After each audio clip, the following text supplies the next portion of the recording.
Oh my goodness.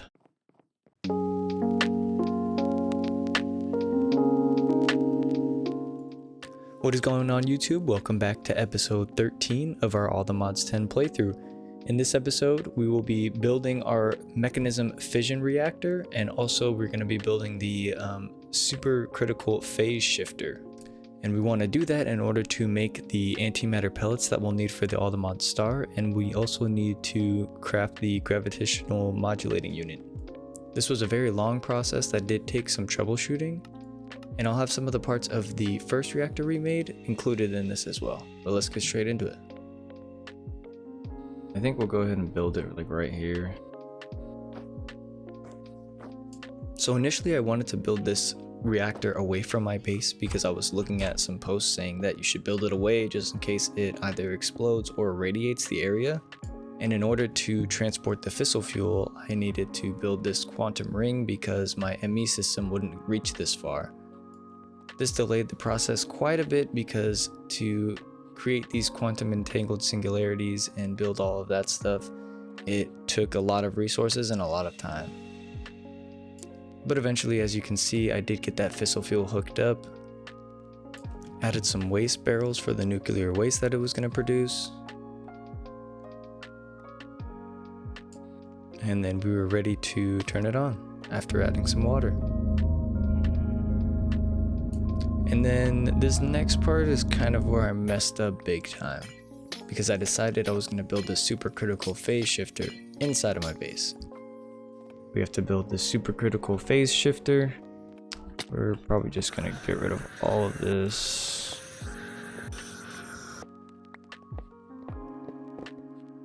Oh. So 3, 1, 1, 1, 2, 3, 1, 1, 2, 3, 1, 3, 1, 3. Alright, so we're just going to go. And there we go. I finally, after like hours on end, was able to make the supercritical phase shifter. And I think my brain is about to melt.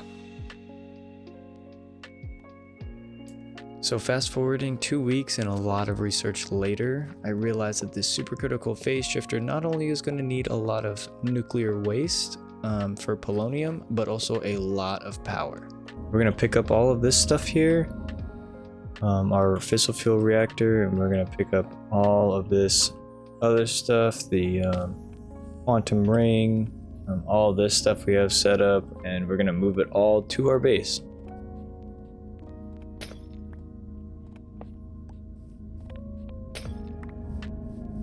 I was slightly terrified that this was going to blow up when I broke it. Very glad that it didn't. Alright, so we've dug out down below here, down below our basement area, and what we're going to end up doing is using the space down here to expand and build more, like basically just going to be more room for structures. And the first structure I want to actually make down here is I picked up the the fission reactor, and we're going to move that down here and kind of have, I'm going to set it up a correct way just so I don't radiate my entire base, but we're going to put that down here and then kind of have that whole setup going and making like the polonium and plutonium pellets. We're going to have that all set up down here, so we'll just get started on that right now. And another thing we're going to be building is this steam turbine, this industrial turbine here, using turbine blades and turbine casing, turbine valves, turbine vents, rotational complex, rotors, blades, coils, and so on and so forth. But we're going to be building one of those as well. So just for reference, we're going to be building a 7x7x18 for the specs for the fission reactor. And we have all the costs for all the items that we're going to need right here. All right, and now we got all of the parts that we needed right here. And so now we just need to go clear out an area and get started building on the fission reactor. And I think we're going to start it out in this corner here.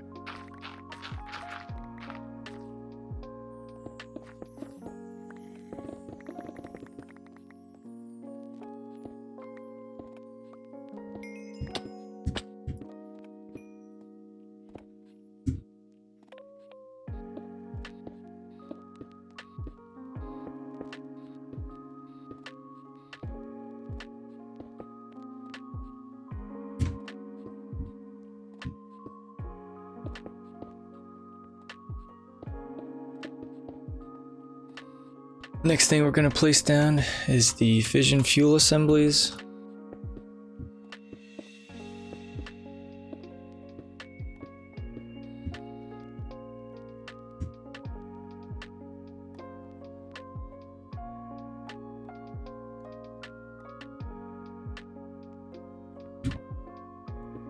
And we'll place the control rod assemblies on top.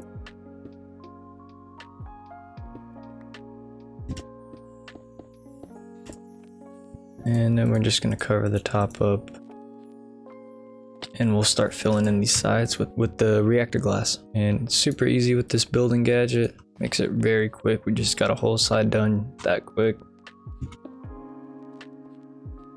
And there we go. We have our fission reactor built. Now we just need to put in our ports.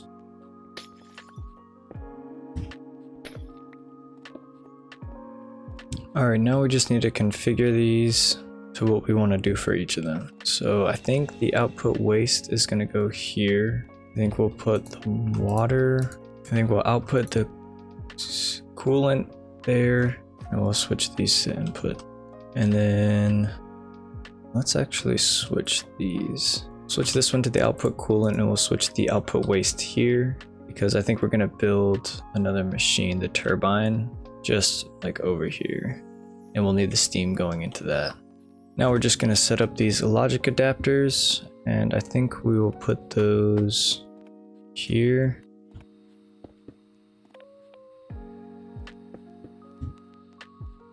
And then we're gonna put the last one here. So we're gonna use some of this red alloy wire. And then we need one of these NOT gates. And now that we have that, we should be able to build this NOT gate. We'll place that down right here. And now we have all these set up.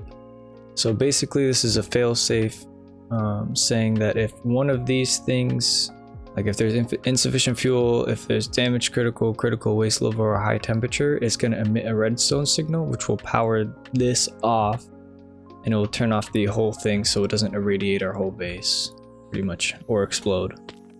And in order to be able to have this sustain enough water, we're going to need to do a little bit of looking into integrated dynamics. So we just need to find a Mekanism biome and we can find some mineral logs. So let's go back up to the surface, see if we can find it on here. Mekanism biome. Mekanism. Alright. And there's one 500 meters or 500 blocks away. So we'll just head straight towards that right here, I believe. It looks like it, right? Yeah, mineral leaves. Okay, so let's farm up these logs here. Farm up all this stuff. And we can grab these pumpkins as well. And we'll keep grabbing these mineral logs. There's also some oil here. Let me mark this, just because I believe we'll need that later. And we're getting a lot of this. And we can make mineral seeds as well using mystical agriculture. So we'll just go ahead and do that because that's what the quest line wants us to do, so why not? And we got our mineral seeds. We'll throw these in the farm. Now we use the mineral essence to make mineral logs. Got that. Gonna need those. Gonna need a squeezer and a drying basin. And then we'll need fluid interfaces as well. And we won't actually need, because we can craft the fluid interfaces now, but I just want to see what this stuff gives us. We got those two, craft up some logic cables and fluid interfaces. Take a look back at here. It wants us to make 10 of those cables. I'll grab all of those, and then we're gonna need to make some variable cards as well. And I actually want to see how we make this crystallized mineral. We take the mechanical squeezer and some mineral resin, and it gets us the crystallized mineral chunk. So let's make a mechanical squeezer. Should have everything for that. We need 2 of these energy batteries. 2 of those. And we need more. Make the energy battery. Oh, the mechanical squeezer. Put it down here to feed it some power and drop some logs in. And there we go. We make the mineral chunks just like that. So we can actually just throw a stack of logs in there and it will just push out the resin and the crystallized mineral chunks. And we can hook this up to our applied energistic system. If we just throw in import export on here, throw that on, and throw some acceleration cards in. Looks like it's pulling the resin, and then it's pulling that. And we can just have this importing those logs. Looks like you can actually use this for this mechanical squeezer to use it on a bunch of different stuff. Looks like we can throw our raw ores in here and condense them into to get more materials out of them, but it doesn't look like it wants to do that. We can just leave that to import the items to our ME system. And I think we're done playing around with that stuff, so we can come back down here. So using logic cable and variable cards and a fluid interface from Integrated Dynamics, we are able to export fluid at a very high rate to fill up our reactor. We then set up where we're going to be making the polonium and plutonium pellets. Hooked all that stuff up using our applied energistics wireless connections. And connected that back to our ME controller.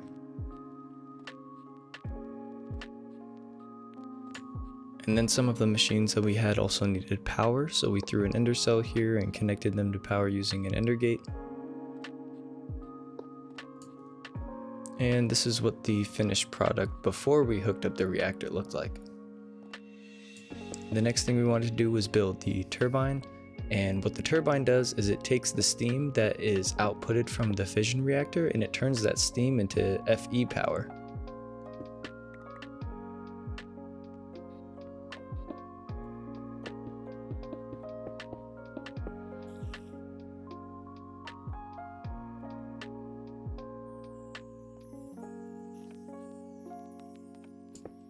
The next step was throwing these turbine rotors in the middle here. Then on top of the rotors we put the rotational complex and pressure dispersers. The electromagnetic coils.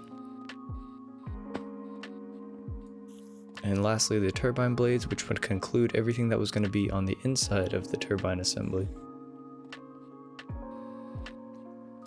After that, we just put some structural glass on the outside.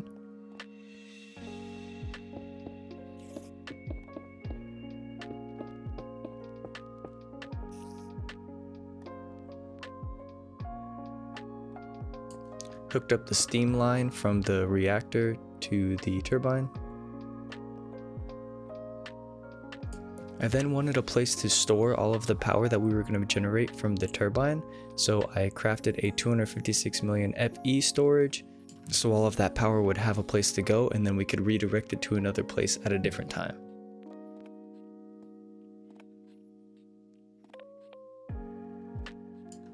After that we ran some of our cable all the way to the turbine.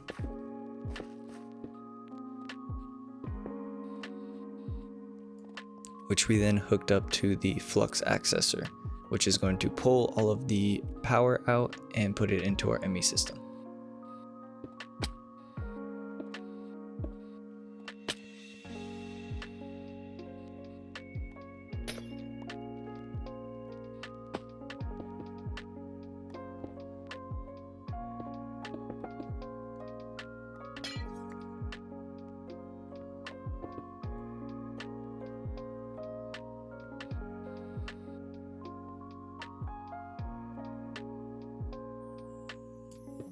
We then ran some cable over to our fission reactor, and we had fissile fuel being exported from our ME system and into the fusion reactor.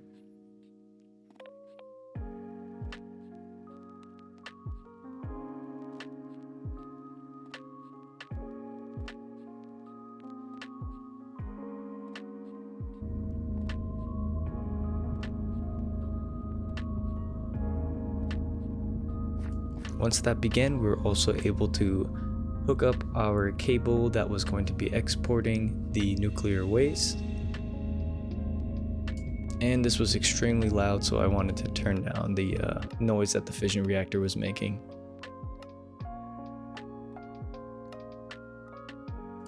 And after a little bit, I upped the burn rate limit. And this was a mistake I made with the first reactor that I built, because I didn't know that you could actually do that. And upping that burn rate helps you create that nuclear waste faster, which can be fed to these reaction chambers faster, so we can make those pellets faster. And another thing we wanted to do with this nuclear waste was route it up to our supercritical phase shifter. And that's what's going to be fed into some solar neutron activators, which will convert it to polonium, and then that will be fed into the supercritical phase shifter to make antimatter.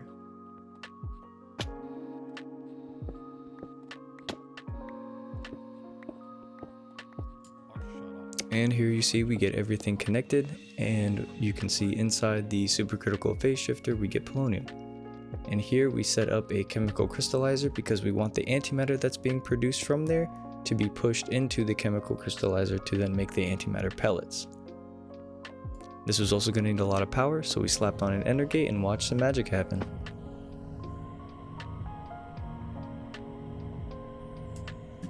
And as you'll see, this is a very slow process, but nonetheless we were creating antimatter. One thing I did notice once this SPS was up and running was that we were running low on uranium in our fissile fuel production, so we slapped down some more seeds to generate it faster so we could have more uranium going. And the next thing we needed to do was build the gravitational modulating unit, so I got started on that. And this was the last thing we were going to need as far as Mekanism goes for the AlltheMods10. In order to do this though, we needed some lithium, which we needed to get from liquid lithium, which we needed to build a thermal evaporation chamber in order to make. But here I just started getting crafting on some of the things that we were able to craft right away, like the jetpack units and the module bases.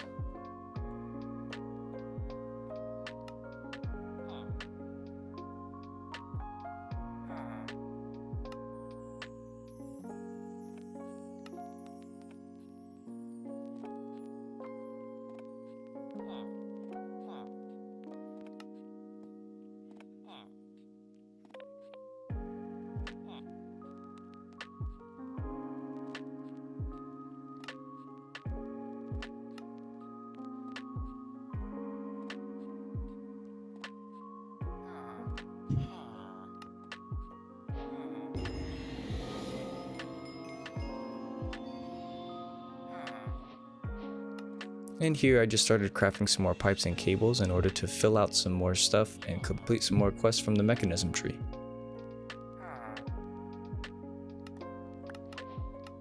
Then we got started on building the thermal evaporation chamber. And we were actually going to need to build 2 of these towers because one of them is going to be making brine, and then the brine is going to be pushed into another to make the liquid lithium, which is going to be then processed into regular lithium and turned into lithium dust.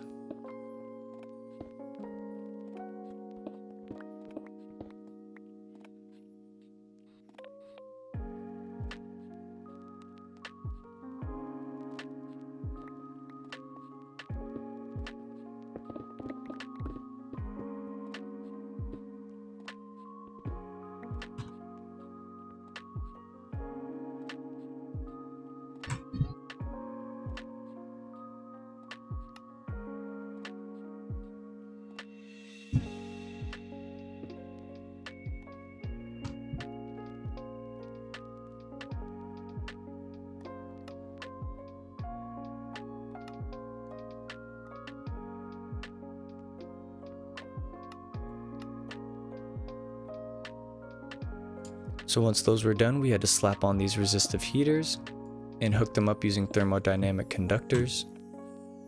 Threw in more patterns that we were going to need to make more ender gates.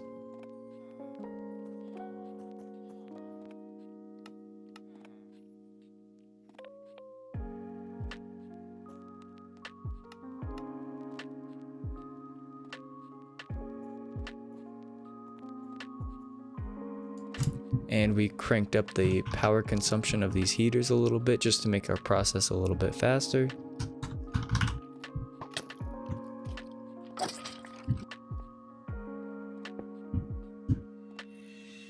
Threw a sink down and fed some water into the first evaporation chamber in order to make the brine.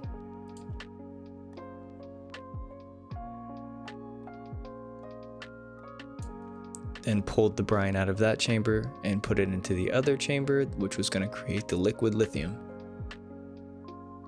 We then needed to use a rotary condensator to turn the liquid lithium into regular lithium, and then a chemical crystallizer to turn the lithium into lithium dust.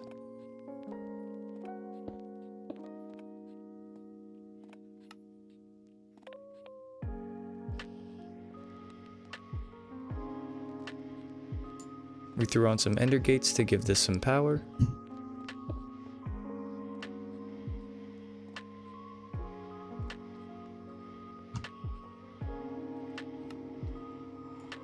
And we switched up our output to push the lithium into the chemical crystallizer to make the lithium dust.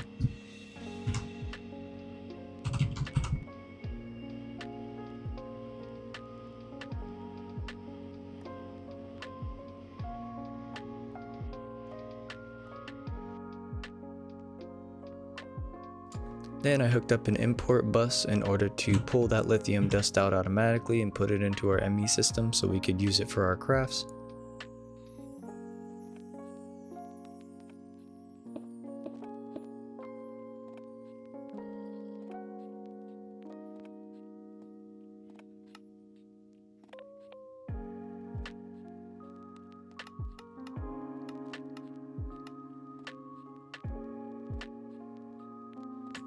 And once again, I upped the power consumption on the resistive heaters in order to speed up the process of making this lithium dust just a little bit.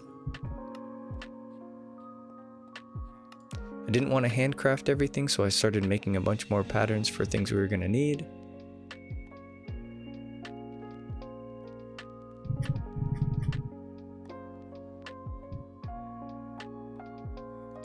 And a lot of patterns later, we were eventually able to make the 2 inductors that we were going to need. And once those conductors were built, that was the last 2 things that we needed in order to build the gravitational modulating unit. And after that, we were all wrapped up.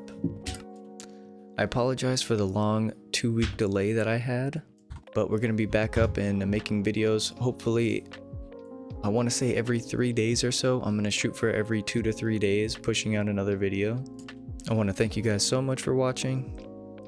And stay tuned for the next episode, because I think we're going to dive a little bit deeper into Just Dire Things, because I want to make that time wand so we can have tick acceleration at our fingertips, because I think that is just super overpowered. If you enjoyed, please feel free to drop a like and subscribe. And if you have any questions or just want to leave a comment down below, I would greatly appreciate it. I love all the feedback that you guys give me, and I hope to see you guys in the next one.